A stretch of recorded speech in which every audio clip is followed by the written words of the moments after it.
Bonjour tout le monde, on se retrouve aujourd'hui pour le déballage d'un wargame dans un petit livre revue qui s'appelle le Paper War, donc qui est publié par Compass Games qui font des wargames normalement.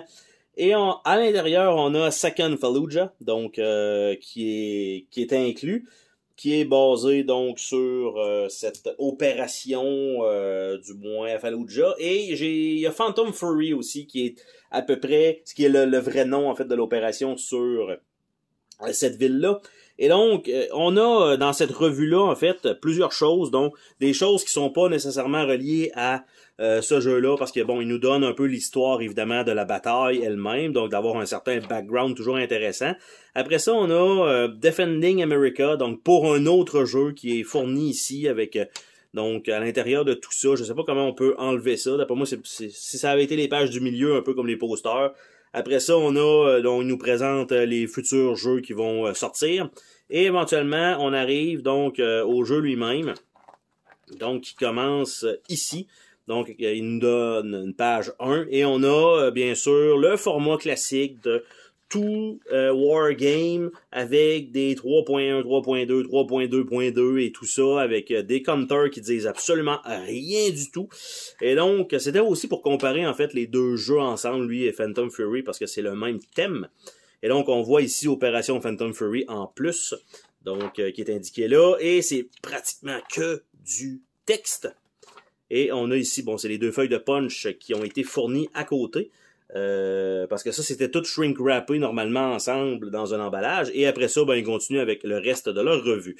On a une map qui est fournie et on a une feuille de counter, donc qui a l'air de ça ici, donc qui dit pas grand-chose honnêtement. Il n'y a aucune image, il n'y a rien. Il faut juste savoir que, ah ben un carré avec un rond et 3 petits points, c'est un tank, par exemple. Donc, visuellement, jamais très attrayant ce genre, en tout cas, tant qu'à moi, ce genre de jeu, je comprends qu'il peut avoir, ce n'est pas que ça, parce que j'ai quand même quelques jeux qui sont visuellement peu attrayants, mais qui sont par contre très bons. Donc, je ne me base pas juste là-dessus, mais ça ne nous aide pas. Par contre, pour peut-être faciliter l'entrée en matière pour les joueurs. Et surtout les règles, la manière que c'est fait, c'est jamais fait pour te prendre par la main pour jouer. Je sais qu'il y en a qui font d'habitude 2 guides, comme GMT, un guide playbook qui permet d'avancer un petit peu, mais ils disent d'aller lire 8 pages de règles en plein milieu d'un paragraphe, donc des fois c'est un petit peu pénible.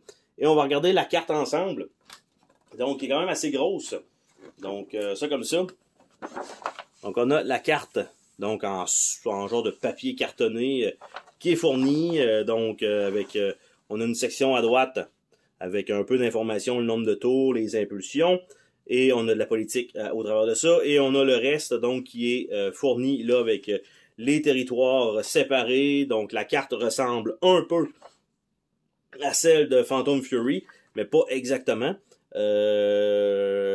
Sensiblement, on s'entend que c'est de faire des certaines zones et de mettre, je vais dire, le thème dessus. Et donc, je pense que ça va quand même être fonctionnel. Cependant, Phantom Fury, première et deuxième édition, sont des jeux qui se jouent uniquement en solo, tandis que celui-ci est un jeu qui se joue à 2 joueurs. Par contre, il est possible de jouer en solitaire, mais ça vous indique de jouer les deux côtés et il n'y a pas d'intelligence artificielle pour un des deux côtés. Donc, en fait, un petit peu, ça vous force à prendre des choix pour les insurgés. Vous êtes obligé de faire telle action, mais rien d'exceptionnel. Donc, c'est plus un jeu à 2 joueurs. Et sur ce, on se dit à la prochaine pour une autre vidéo. Salut tout le monde!